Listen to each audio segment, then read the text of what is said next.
নমস্কার বন্ধুরা, আমি তুহিন আর আমার কিচেনে আপনাদের সবাইকে স্বাগত।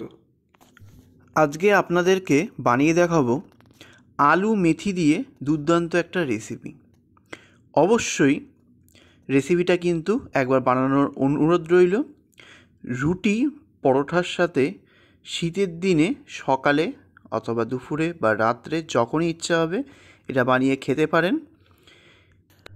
আমি এখানে নিয়ে নিয়েছি 2 আটি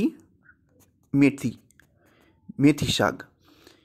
এবার আটিটাকে খুলে নিতে হবে প্রথমে।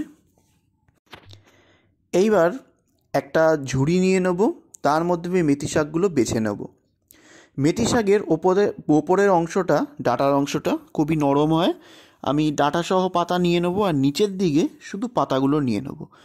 এটাই এক এক করে পুরো মেথি শাকের পাতা আর কচি অংশটা নিয়ে আমি রেডি করে নেব।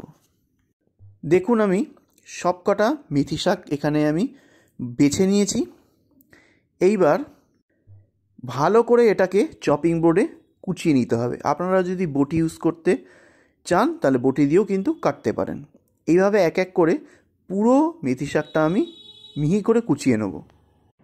দেখুন, আমি মেথি শাকটা পুরো ভালো করে কুচিয়ে নিয়েছি মিহি করে।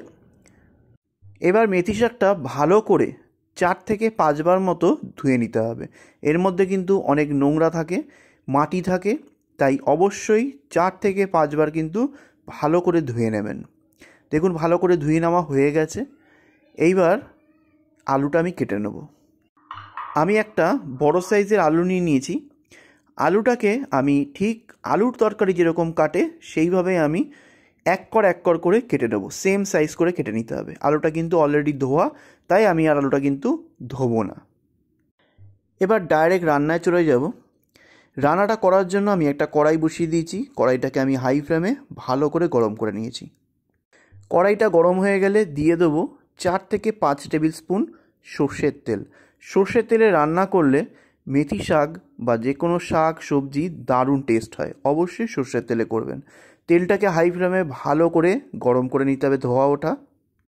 তেলটা গরম হয়ে গেলে কড়াইটা একটু খুন্তির সাহায্যে তেলটা দিয়ে গ্রিস করে দিতে হবে।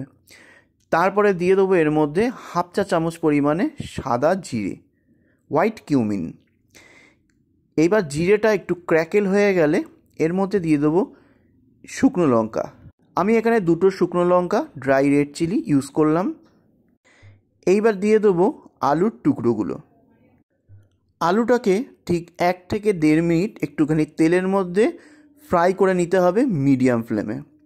ফ্রাই হয়ে গেলে এইখানে দিয়ে দেবো 2টো মিডিয়াম সাইজের একদম মিহি করে কুচিয়ে নেওয়া পেঁয়াজ। পেঁয়াজটা দিয়ে আলুর সঙ্গেই ফ্রাই করতে হবে।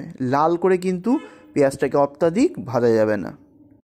পেঁয়াজের সাথে আলুটা ঠিক 1 মিনিট মতো মিডিয়াম ফ্লেমে ভেজে নেওয়ার পর দিয়ে দেবো 1 টেবিল চামচ রসুন কুচি। এটাও আমি মিহি করে কুচিয়ে দিয়ে দিলাম।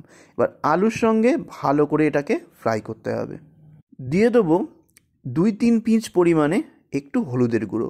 অত্যাধিক হলুদের ব্যবহার কিন্তু করবেন না, তাহলে কিন্তু মেথি শাকের পাতার যে সবুজ রঙটা সেটা কিন্তু ভালো আসবে না রান্না করার পর। তারপরে 2 থেকে 2.5 মিনিট মতো মিডিয়াম ফ্লেমে রসুন পেঁয়াজ আলুটাকে ভালো করে ভেজে নেওয়ার পর দিয়ে দেবো একটা মিডিয়াম সাইজের টমেটো কুচো।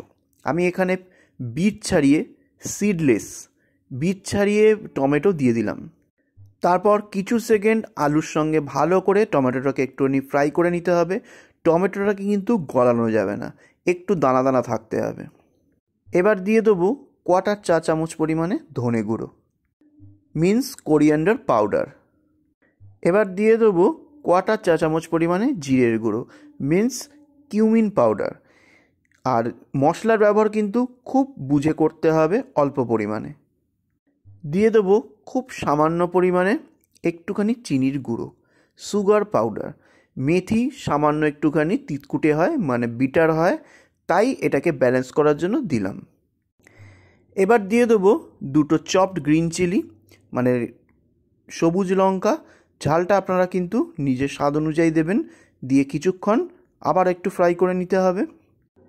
এইবার ওপর থেকে দিয়ে দেবো কুচিয়ে রাখা আর ধুয়ে রাখা মেথি শাকটা।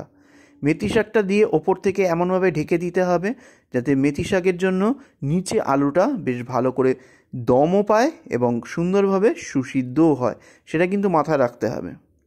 এইবার শাকটা দিয়ে দেওয়ার পর ওপর থেকে খুব সামান্য পরিমাণে সল্ট মানে নুন একটু স্প্রিঙ্কেল করে দিতে হবে যাতে শাকটা নরম হয়। আমি কিন্তু আলুর মতো করে অল্প নুন দিয়েছিলাম, এখন শাকের মতো করে দিচ্ছি।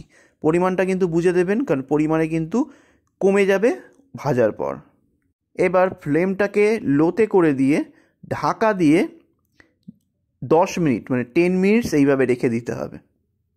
ঠিক 10 মিনিট পর আমি ঢাকনাটা খুলে নিলাম। দেখুন শাকটা কত নরম হয়ে গেছে, প্লাস শাক থেকে কতটা জল বেরিয়েছে। এক ফোঁটাও কিন্তু আমি জল দিইনি। এবার ভালো করে এটাকে মিক্স করতে হবে আর ফ্রাই করতে হবে যাতে জলটা শুকিয়ে যায়।